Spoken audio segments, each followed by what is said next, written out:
Hello, everyone. Welcome to Barca News. It is December 20th, 2024. And today we're going to talk about whether Barcelona made a mistake in letting Marc Guiu leave. Also, Barcelona have filed a lawsuit to register both Dani Olmo and Pau Victor. And finally, Wojciech Szczesny has addressed the rumors that he's unhappy at Barcelona. We have a lot to discuss. So let's begin.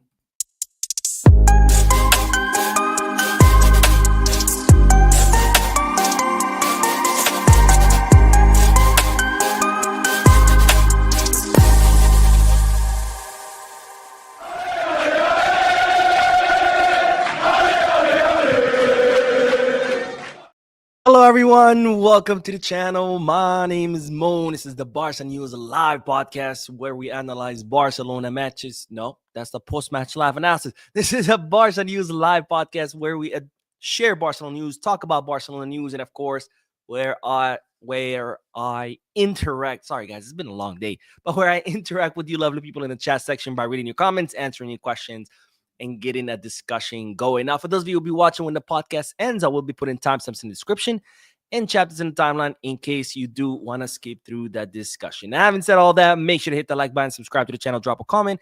If you are looking for any Barcelona jerseys or merchandise, make sure to Goal Kids, Keep Bag, or Fanatics. And if you are looking to place any sports bets, make sure to bet us. All links are down below in the description. Now, before we begin with the news, by the way, as you know, I just got myself a new mic, which I'm very excited to use, but I'm still figuring out the settings. So please, if there's anything wrong with the sound, let me know in the chat section. I know some people were complaining yesterday's video.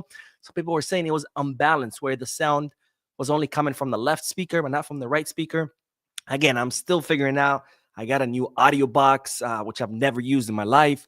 So I'm still figuring out if there's anything wrong. Again, let me know in the chat section and I'll try to fix it. But anyways, let's begin with the news. And as always, the first section of news, it's a bunch of bits of news all lumped together.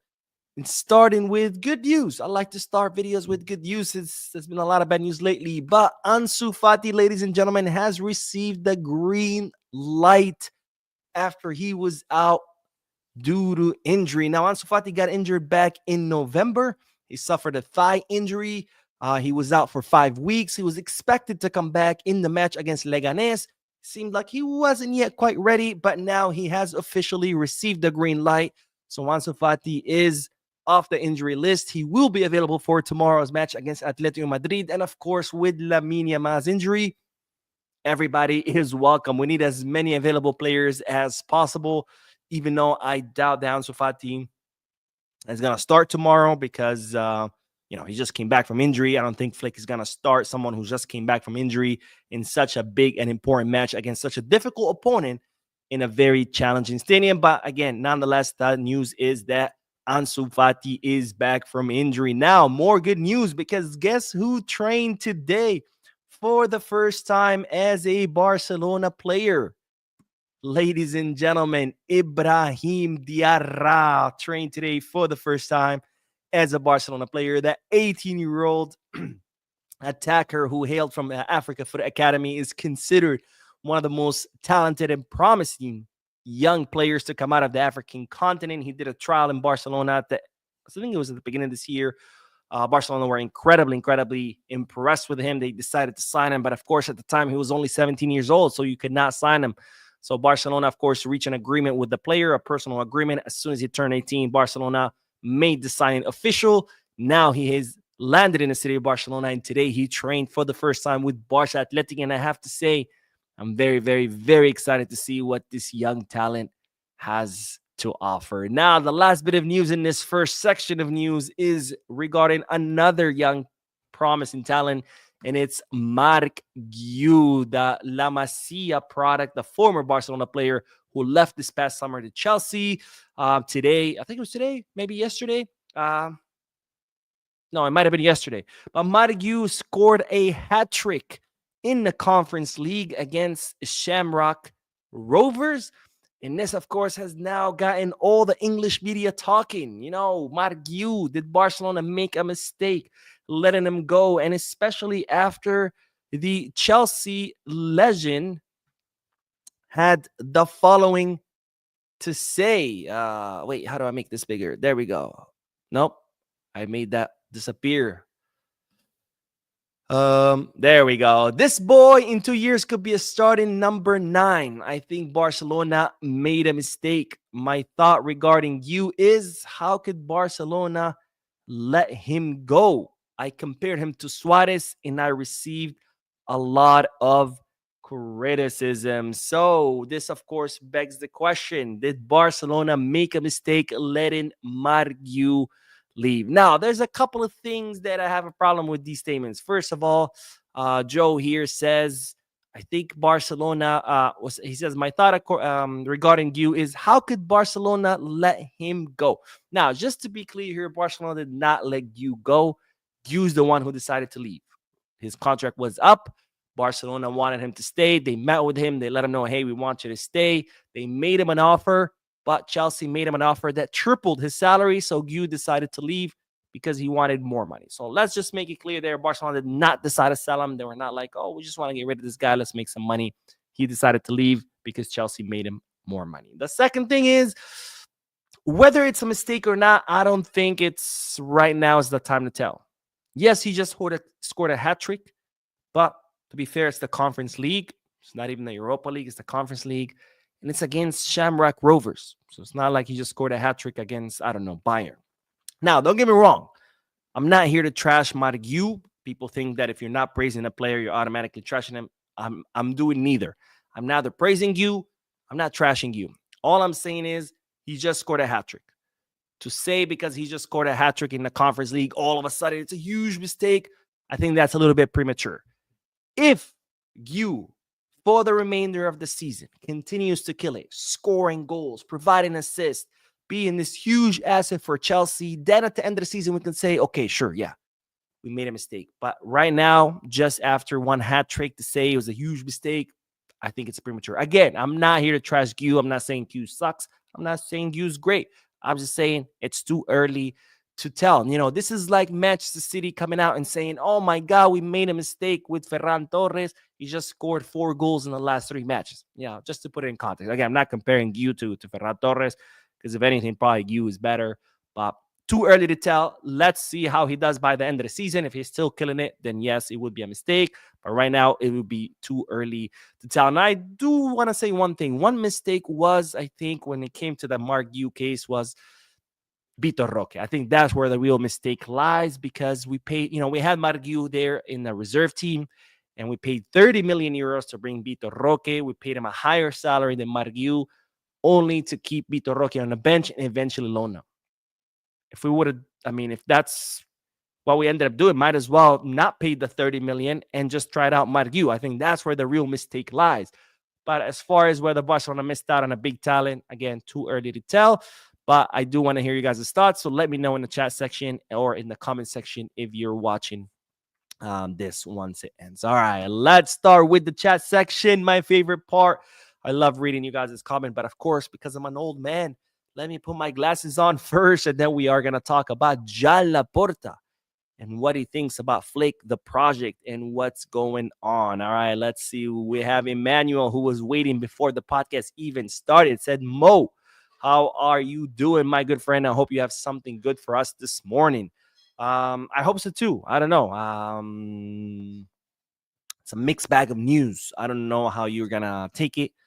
But today is not necessarily a video where you can be like, oh my God, I'm going to love the news. A mixed bag. Let's put it that way. And Fitzroy, my man, says, here as usual, waiting for my daily dose of Barca news from the big man himself. Bo, thank you, my friend. If you guys don't know, by the way, Fitzroy is one of the first fans of the channel. He's been around for a very, very long time. In fact, he was the winner of the first ever Barca News raffle, which I think it was 2 years ago. Feels like an eternity. But Fitzroy, my man, thank you for always supporting the channel. Thank you for watching, and thank you for your comment. And Zadie says, hi, Mo, what is your thoughts on tomorrow's game? Here's the thing. If Barcelona tomorrow come out motivated, come out focused, I think we can win the match, maybe even by a big margin, because this team has shown that when they are focused, when they are motivated, They are an absolute steamroller. They can steamroll anybody. Bayern Munich, Real Madrid, it doesn't matter. They can steamroll anyone, anywhere, at any time. But of course, that's the key. Is to be focused and to be motivated. Because when a team is neither, I mean, they lose to teams like Leganés and Las Palmas. With all due respect to Leganés and Las Palmas, these are two teams that are fighting for survival. They're surviving, not to get demoted. So if tomorrow the team comes out motivated, focused, I think we can win. And I think they will come out motivated, because of anything we've seen since that really tough week where we beat Madrid, where we beat Bayern, where we beat Espanyol, all in the span of 7 days. Since then, the team has been only getting motivated against big opponents, right? In the Champions League, where against smaller opponents, they come out like, we got this. We're just going to win this because, we beat Bayern, we beat Madrid, so we don't even have to try. And of course, that's nonsense. We've seen it time and time again. So I think the team will get motivated tomorrow. So I don't want to say I'm not worried, because, of course, Atletico Madrid is Atletico Madrid. It's one of the biggest clubs in Spain, tough stadium. But I think if the team comes out motivated, we'll be fine. And I think the team will come out motivated. Of course, we'll have to wait and see, but I'm hoping for a victory tomorrow and 3 very important points. All right, let's get back to the news. Because today, was it today? Yes, it was today. Barcelona held its yearly Christmas dinner with more than 500 employees at the club, including, of course, all the players from the first team, Hansi Flick, all the staff, Joan Laporta, the board of directors, etc. They were all there. They had a nice dinner. And Joan Laporta, of course, had good things to say about Hansi Flick, saying that Flick has finally kind of brought back this excitement amongst Barcelona fans, where people, are excited to watch the team. They're excited to see what the team is capable of. Now, why do I bring this up? Because, of course, it's important to know what's going on behind the closed doors. What is going on with Laporta, with the board of directors, as far as what do they think about Flick, the team, the project, after this recent series of bad matches, right? 5 points out of 18. That's very, very incredibly low. That's 13 points that we have dropped. If we hadn't dropped those 13 points, we would be, 13 points clear of Atletico Madrid ahead of tomorrow's match, 14 ahead of Real Madrid. We will be on our way to win this La Liga season by February, March, something like that. But instead, we have completely handed the lead over, and we have made this race tight. The reason this race is so tight up top between the two Madrid teams and Barcelona, is because of us. This race was almost, I don't want to say almost done, because it was still early, but we had a significant lead, and we decided to make things difficult for us. We said, oh, well, we have a significant lead. I don't like that. I like to struggle.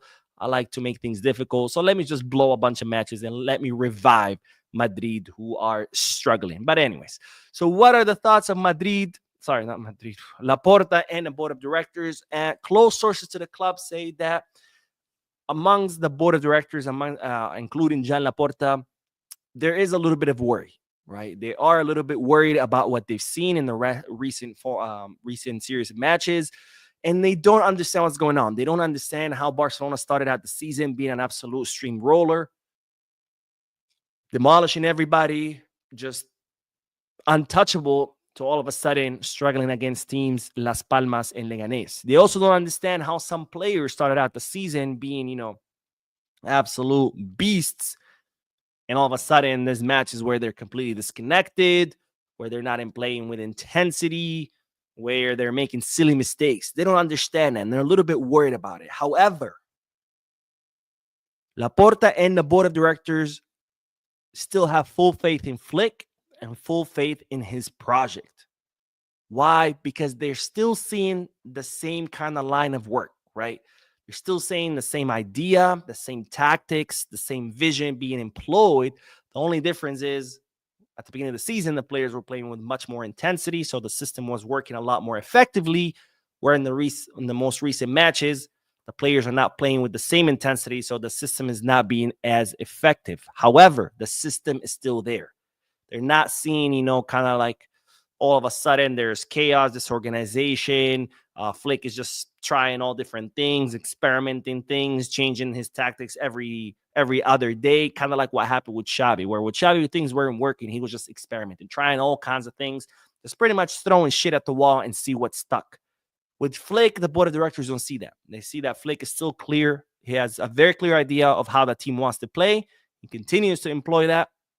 And when the team is focused and motivated, it works. When they're not, it doesn't work because, of course, no system works if your players are not motivated or focused. So, therefore, they are not too worried about Flick. They're not too worried about the project. They still have full faith in both Flick and his project. Now, it seems that John Laporta does feel a little bit, well, not a little bit, he has taken responsibility for the dip in form in this most recent matches.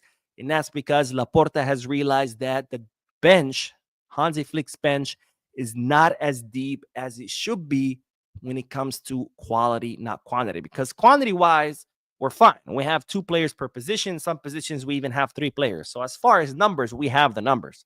The problem is the quality, where we have a very talented starting 11 who, when they're all healthy, when they're all playing together, when they're all focused, they're amazing. But the problem is if one of them gets injured, one of them gets suspended, one of them is too tired and needs to be rotated, that's when the problem lies. Lamine Yamal gets injured. Who do we have to sub him? Ansu Fati, Ferran Torres. Same thing with Rafinha. If he gets injured, who do we sub him with? Ansu Fati, Ferran. If Lewy gets injured, who do we put in his place? Pau Victor. Don't get me wrong. I like Pau Victor, but he's not there yet, right? And that's a big, big problem. And John Laporta takes full responsibility for the fact that Flick doesn't have the deep enough bench that he needs. And therefore, Laporta feels responsible for this dip in form in the recent matches, which, again, worries the board, worries Laporta, but they still have full faith in the German coach and in this project. All right, let's get back to the chat section, and then we are going to talk about the lawsuit that Barcelona just filed in order to register both Dani Olmo and Pau Victor. By the way, how's the sound, guys? I haven't seen any comments about the sound, so I want to assume that the sound sounds good. I hope that's the case because, again, new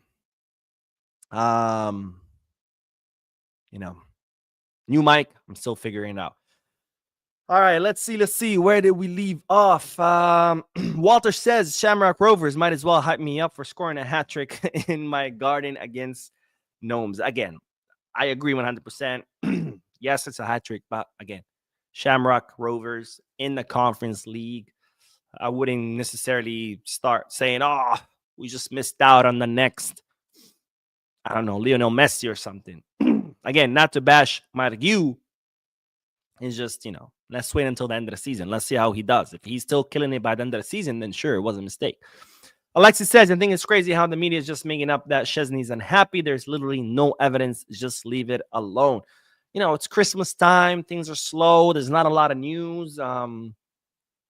So sometimes you just have to come up with things to talk about. And sometimes, and here's the thing, and then this is my problem with sports media, not media in general, because I feel like sports media standards are a lot lower than normal media, news media, if you want to call it that. Because when in news media, you have certain very strict standards as far as, proving your sources, proving where the information is coming, making sure that the information you're passing along is reliable. And if not, try to rectify it. Where in sports media, I feel like they're not so much journalists as they are entertainers, where they just throw shit out there. I need to keep going, keep the clicks coming, keep the bait, the sales coming, and I'm just gonna say whatever. And if I'm mistaken, who cares? People will forget because the football world moves so quickly. If right now I tell you, hey, Barcelona's gonna sign Erling Haaland by the end of this by Sunday, and Monday comes and Barcelona didn't sign Erling Haaland, who cares? Because by Monday we're gonna be talking about another signing that Barcelona considering, so people are not even gonna remember that I said this. And I feel that just there's no accountability. There's nothing. People just throwing shit out there. And if they're right about it, cool. And if not, who cares? People will forget. And they keep going and going and going. And it's unfortunate, but, that's one of the reasons why I decided to create this channel, right? Because I was like, seeing a lot of articles coming out that have absolutely no truth behind it. And it was obvious there was no truth behind it. And I'm like, why is nobody discrediting this? Kind of like that report that came out that Barcelona are considering playing at Mestalla and playing at Wanda Metropolitano and playing at Español's Stadium. I was like, what? straight up garbage. But yeah, people were picking it up, right? Bain Sports, Forbes, like big fucking places picking it up and just sharing it. And it's like, what are you guys doing? Like, no, this is not okay. Anyways, let's do more comments. Noe says, with Lamin out, Rafinha or Torres on the left or the right. I feel like it's probably going to put Coutinho in the place of Yamal and Ferran on the left. I would prefer to have Coutinho on the left because he's much better on the left than he is on the right, and have Ferran playing on the right. But I guess the ultimate solution would be not to have Ferran, period. But no, if he's going to play Ferran, I would rather Ferran play on the right and Coutinho play on the left because, Rafinha is just better on the left. Memboadi says, wish Guiu the best. He opted to leave Barcelona. Maybe he comes back in the near future, but I think the noise should be toned down because he scored against Shamrock Rovers. No disrespect, though. I agree 100%. Like I said, I want to be repetitive, but I agree with you. And Blaurana says, is Laporta going to register Olmo or no? We're going to lose him. We'll talk about it right now. That's the next segment, so perfect segue for that. So let's start with the next bit of news because Barcelona have officially filed a lawsuit in order to register both Dani Olmo and Pau Victor. Now, this lawsuit comes from a disagreement with La Liga over accounting criteria because when Barcelona signed the Nike deal, they went to La Liga and said, look, we just signed this deal. We're going to be making more money. This should count as new revenue, and as such, this should be enough to register Olmo and Pau Victor. And La Liga said, you're absolutely right. You are going to be allowed to register both Olmo and both Pau Victor because, yes, this new Nike deal, it does count as new revenue. However, Atletico Madrid, Athletic Club de Bilbao, started putting pressure on Tebas, started complaining, started calling, no. And eventually La Liga caved and they said, okay, no, this new Nike deal cannot count as new revenue. And as such, no new financial fair play, and you cannot register Dani Olmo and Pau Victor. Now, Barcelona have tried to resolve this, have met with La Liga several times. La Liga has not budged. So therefore, they have decided to file a lawsuit.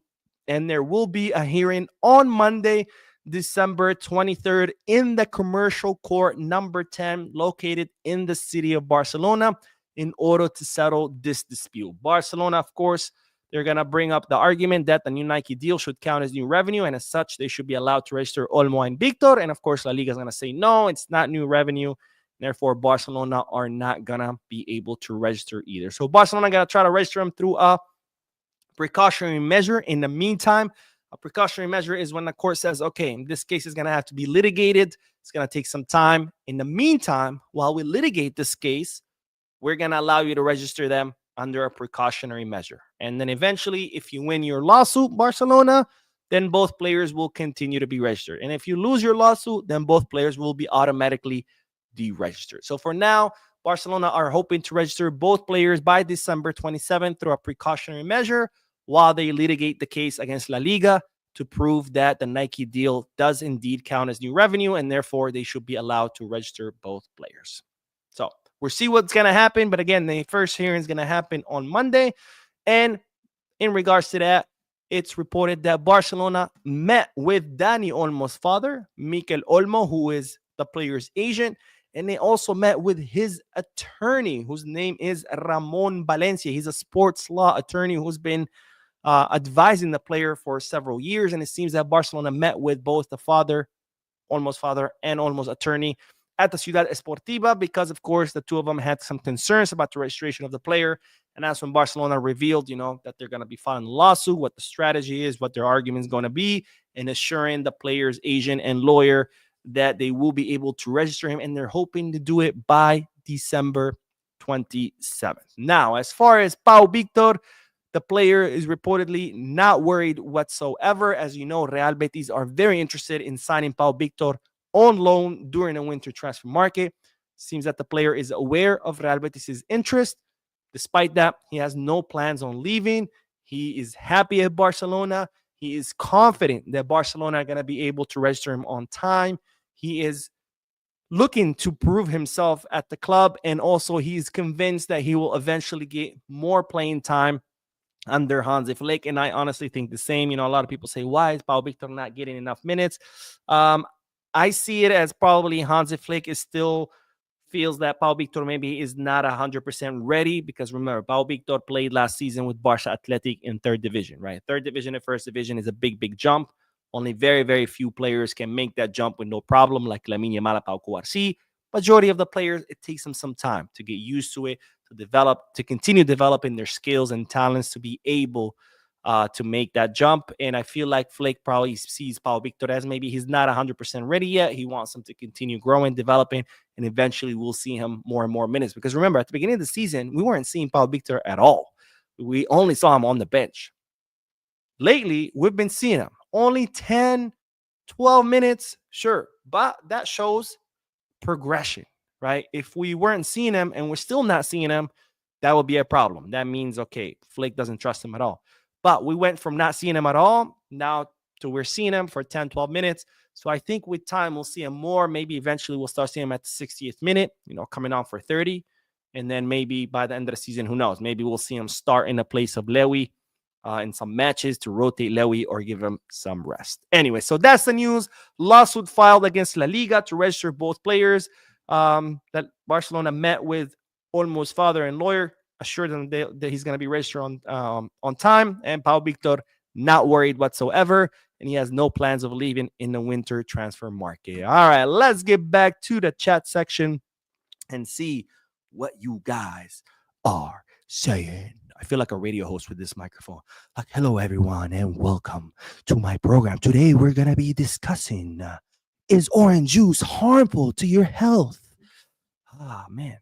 John Williams says, hi, Mo. Thank you for your consistency in giving us Barca news, but I think it's high time that Flick brings an academy player that will be a backup for Lamine. I agree with you 100%. I think, we have some options. We have Tony Fernandez. We have Dani Rodriguez more than Tony Fernandez because, that's more his profile. Now, of course, tomorrow is not the match, perhaps, to try that out, to bring, a reserve team player to play such a big match against such a big opponent in a big stadium. But it's definitely, like you said, time to start training someone. Bring up Dani Rodriguez, have him start training with the first team, start, getting into dynamic, and who knows, maybe start giving him some minutes here and there. That way, in the future, if God forbid Lamine Yamal gets injured again, then, Dani Rodriguez or Tony Fernandez or someone will be ready to step in, right? Because Ferran is not it. Not only is he not it, he's not the same profile as Lamine Yamal, right? Lamine Yamal is the only player that we have in our attack that can dribble past players and create that danger on the wings. And Ferran is not that. Even if Ferran was performing great, Ferran doesn't have that profile. He doesn't have that dribbling profile. Dani Rodriguez does, right? All right, let's see. Noé says, hey, Mo, hope all is well with you. Now that we have both Madrid teams on our tails, I feel this will put the pressure on the Barca players and they will play with more intensity under pressure. I hope so, my friend. Whatever it takes, I'm all for it because these players do need some fire lit under their butts. All right. I see people saying the sound is good. The sound is great. Let's fucking go. All right. Ebrima says, Mo, the reality is that we have a small squad. That's the main issue with our first 11 is tired. We don't have good subs. We do have a small squad. I agree. Again, it's not about numbers. We have the numbers. We have two players. Some positions have 2 players per position. Some positions have even 3. The problem is the quality, right? You take out Lamine, who do you bring in his place? Ferran, Ansu, right? You take out Rafinha, who do you bring in his place? Ferran, Ansu. The quality difference is just too big. Now, of course, you cannot have 2 stars per position. It's impossible. But if you take out Lamine and he's, let's say, a 10, you expect someone who's maybe an 8 to take his place. But we go from Lamine, who's a 10, to Ferran, who's a 5.5, maybe 6. It's a big difference. That's a big, big, big, big difference. All right, let's see. Walter says, bro, the Haaland links cannot be serious. How the hell can we afford Erling Haaland? We can't. We can't. There's no truth to those links. Again, that's just certain outlets just trying to sell you some clicks and, just generate traffic to their websites. Does Laporta dream of Erling Haaland? Of course. Every club in the world would love to have Erling Haaland. By the way, Interesting stat about Erling Haaland. Erling Haaland's conversion rate, that means how many chances he gets and converts them into goals, is 19%. 19%. Lewandowski's conversion rate is 27%. Just keep that in mind because people were like, oh, Lewandowski sucks, blah, blah, blah. And I'm like, how does Lewandowski suck when he's the top scorer in La Liga and the top scorer in the Champions League? And that's literally his only job. As a center forward, your only job, excuse me, is to score goals. And if you are scoring the most goals, that means you are the one doing his job the best way possible. People are like, well, okay, yeah, sure. He scores a lot of goals. But what about how many chances he misses? He misses chances, of course. Every striker does. But if you look at the numbers, he misses less than anyone else. Lewandowski has a higher conversion rate than Rafinha, who's the second highest scorer in La Liga, then Budimir, who's the third highest scorer in La Liga, then Vinicius Jr., then Kylian Mbappe, then Erling Haaland, and Lewandowski is only 1% behind Gyökeres. Gyökeres has a 28% conversion rate. Lewandowski has 27%. And people are like, oh, Gyökeres, oh my God, Gyökeres is so amazing. They literally have the same conversion rate. So just think about that next time. You're like, oh, he's old. He sucks. Let's get rid of him. Eureka says, been seeing this happen since the beginning of the season. Our bench squad is too young. We need serious depth. Could have used Faye. I don't think so because it would have been the same thing. Mika Faye or Faye. I think someone told me it's pronounced Faye. Was a Barca Athletic player, as in a third division player. So you're complaining about lack of experience, but you're saying we need another player who also lacks experience to improve upon the lack of experience. It just doesn't add up. Plus, where is Mika Faye right now? You know, everybody was like, oh, I can't believe Barcelona want to sell him. He's the next Messiah. And it's like, have you guys heard anything? Because I haven't. All right, let's do the last bit of news because the Barcelona goalkeeper, the Polish goalkeeper, Wojciech Szczesny, has addressed the rumors that he's unhappy in Barcelona. Like I said before, it's Christmas time. There's not a lot of news coming out. So, you know, some outlets get a little bit creative. We have to make up news. And, you know, one of them in their spare creative time decided to talk about how Wojciech Szczesny is incredibly unhappy at Barcelona because, you know, he came out of retirement. He came to Barcelona with the hope and illusion that he would be the star goalkeeper. And since he hasn't played a single match, he is miserable. He hates himself. He mutilates himself when he gets home every night. He beats up his wife and his kids because he is so unhappy. He's doing drugs. He's doing alcohol. He's drinking himself to death because he is, oh my God, so unhappy. Anyways, given these rumors that Wojciech Szczesny is so unhappy, he has decided to address them, and this is what the Polish goalkeeper had to say. You know, I don't know when my debut will happen. I told you from the beginning that I needed to get back to full fitness first, and that was the most important thing. Now I feel, I would say, mentally and physically ready to play. But I have no secret that if I was the coach of this club, I would play the same number of games that I have played so far. So it's hard to be disappointed with the situation because I agree with it 100%.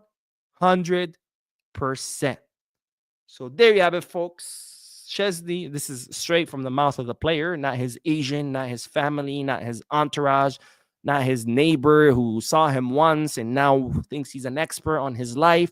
No, this is the player himself telling you that if he was the coach, he would still play himself 0 matches. That he agrees with what Flick is doing 100% by not playing him and instead choosing Iñaki Peña. What a gentleman, ladies and gentlemen, because look, Szczesny has nothing to lose. He's only here until the end of the season. After that, he's going back to retirement. He doesn't have to worry about contract renewal or salary negotiation. He could have easily came out and said, you know what? F this club, F Flick, F Laporta. They brought me here and now I'm not playing. But instead, he comes out and says, guys, whenever I debut, I'll debut. I don't care. I'm ready. If it happens today, if it happens next year, I don't care. I'm ready. And guess what? I'm happy. I don't care. I agree with Flick 100%. Yes, he should choose Peña. And if I was the coach, I would do the same exact. What an absolute professional. Wojciech Szczesny shutting people up. And by the way, speaking of his debut, as you know, Barcelona always uses their second goalkeeper in the Copa del Rey. And of course, what do we have right around the corner? The Copa del Rey. So we should expect Wojciech Szczesny's debut pretty soon. And I have to say, I'm pretty excited to see it because Szczesny has always been an incredible goalkeeper. He's played at the highest levels. So it'll be nice to see him once again. And who knows, maybe he does end up convincing Flick to play him as the first goalkeeper. All right, that is all the news, ladies and gentlemen. Let's get back to the chat section, and then we will end this podcast. And then after this, there's another video coming up. So stay tuned. SA says, Olmo, make him of use and useful. Mr. Unwanted, put him striker. I like Dani Olmo. More coming from behind. Making those runs from behind, from the back line, second line, whatever the hell you want to call it. Filtering those passes. I think that's where he's more useful rather than, as a striker. Walter says, the day Barca get out of their financial ruins is the day I will celebrate the most. 100% agree with you. But again, that takes time. And the fact that we're doing it in such a short period of time, it's actually pretty amazing. Usually, if a company or a business goes through, let's say, 10 years of financial mismanagement, usually takes double to recover from it, 20 years, right? The fact that we were under financial mismanagement for, let me see, when was Rosé elected? 2010, 2011. Bartomeu was booted out in 2021. So 10 years. Barcelona were under mismanagement for 10 years. And, we're coming out. We're 3 years into Laporta's presidency, and we're already doing 10 times better and on the verge of recovering financially. It's pretty amazing, actually. All right, let's see. Walter says, Mo, serious question. What do you think is the most realistic replacement for Lewa in the summer of 2026? That's a good question. I mean, realistic. That's tough, my friend, because I don't know who's going to be available in 2026, right? If we don't sign Jonathan David, he's going to have signed somewhere else, and he will be 2 years into his contract. No, one year into his contract, so forget it. He will be expensive. Jokic, same thing. He would have signed for someone else this summer, and then he will be only a year through his contract, so he would be too expensive. If Haaland doesn't renew, then I guess he would be realistic because he would be a free agent, but I don't see Haaland not renewing. I honestly think he's going to stay at Manchester City. Honestly, I don't know. I don't know how to answer that question. Good question, though. Good question. And again, 2026, so we're talking about 2 summers from now. 2.5 years. Is it? No, I guess a year and a half. And that in football is very, very long time. Players come and go, players rise, players fall. 1 second, you're talking about one guy who's, oh my God, absolutely amazing. And the next thing you know, he's dropped off the face of the map. And we're talking about a different guy who's amazing, right? That's what makes Messi and Penaldo so amazing, that they were able to stay at the top of the football world for so long. And that's such a difficult thing to do. There's tons of players who become great, but they only do it for a few seasons and then they drop off. Messi and Ronaldo to be able to do it for 15 years, to be the 2 best in the world, that in itself is an achievement, let alone all the records they broke, the trophies they won. Of course, Messi's way better than Penaldo. Let's make that clear. But nonetheless, what the 2 of them did was just unimaginable. Nathan says, Mo, do you think we were lucky during October and that's why we sucked now? No.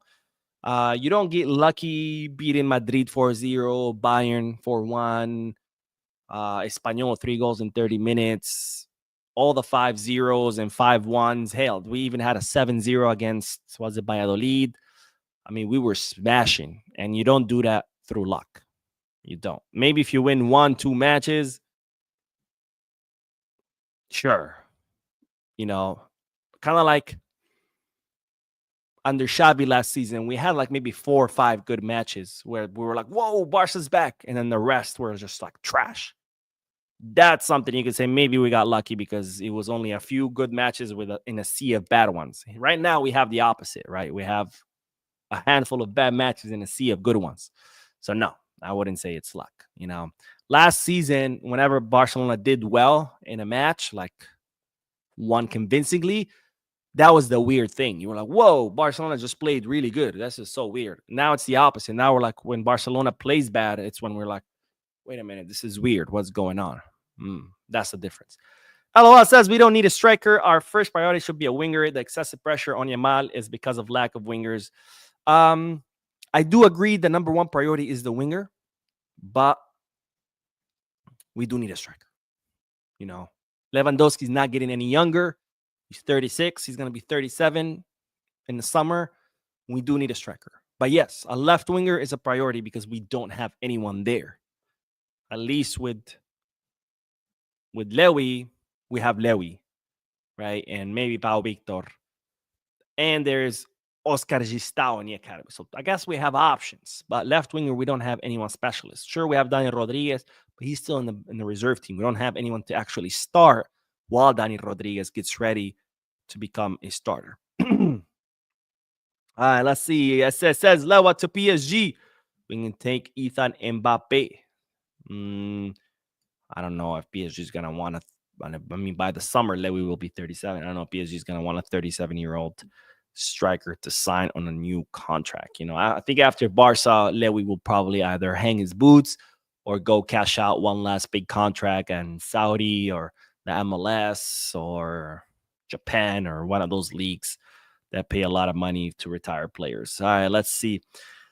MS No Fear says, for now, I can see Rafa playing the false nine next season, but we need a top left winger. That's a possibility. As a false nine, I could see Rafinha doing that. But I think I like Rafinha more as attacking mid, kind of like in Dani Olmo's position, or as an interior. Coming through the two interior corridors, like Rafinha through there, because when you attack from the second line, it's unexpected, right? Defenders are always looking out to the front line, which in this case would be, Lewy, Lamine, and Rafinha when he's playing as a left winger. That's what defenders are scanning for. That's what defenders are worried about. When someone comes from the second line, like when Pedri comes or Dani Olmo, that's something that's unexpected because that's not who you're looking out to or for. So I like Rafinha when he plays in that position because, again, he becomes an unexpected threat, a threat that the other players, not expecting the defenders. Blaurana says Nico Williams at Barca because we broke. We can't sign anyone more expensive. Correct. Nico Williams is the best option because that's the most affordable one. Leao, they're going to want 120, maybe 150. They're just out of range. Same thing with Kvaratskhelia. And by the way, even if we could afford Leao, should we go back to the days where we're spending 140, 150 on players? I think not. Leao kind of players, I think, are players that we should be signing when they are young and they still haven't broke into the big stage. I think the days of going back to signing players who are already mega stars, I think those days should be over. Even if the club is financially healthy, because how do we get into this financial problem is by trying to buy all these mega stars and spending ridiculous amounts of money. So even if the club is healthy, I think we should move on past the phase of wanting to buy mega stars. Let's focus on academy players. Let's focus on players before they get to the status of mega stars, and do that. Wendell says, I'm late, but just want to say we need a proper left winger and a solid striker that can score 2 or 3 goals per game. No striker is going to guarantee you 2 to 3 goals per game. That's just delusional, my friend. But yes, we do need a striker, and we do need a winger. I think winger is a bigger priority, but this is not FIFA, okay?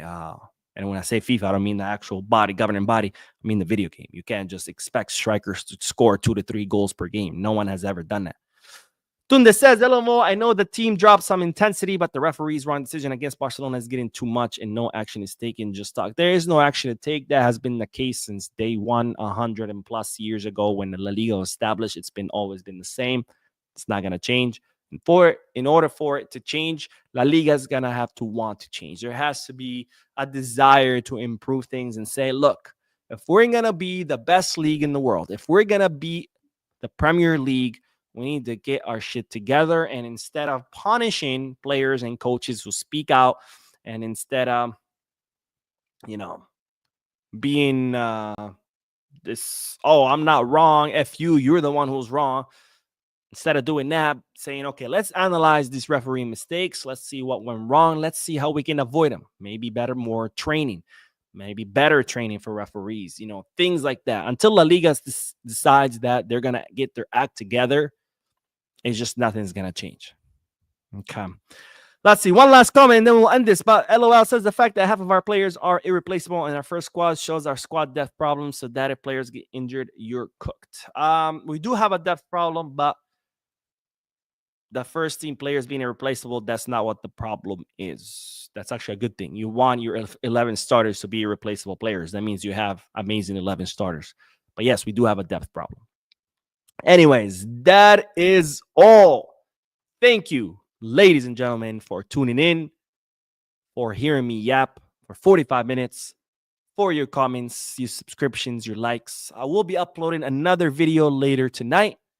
Don't forget to hit the like button, subscribe to the channel, drop a comment, and as always, be Scott.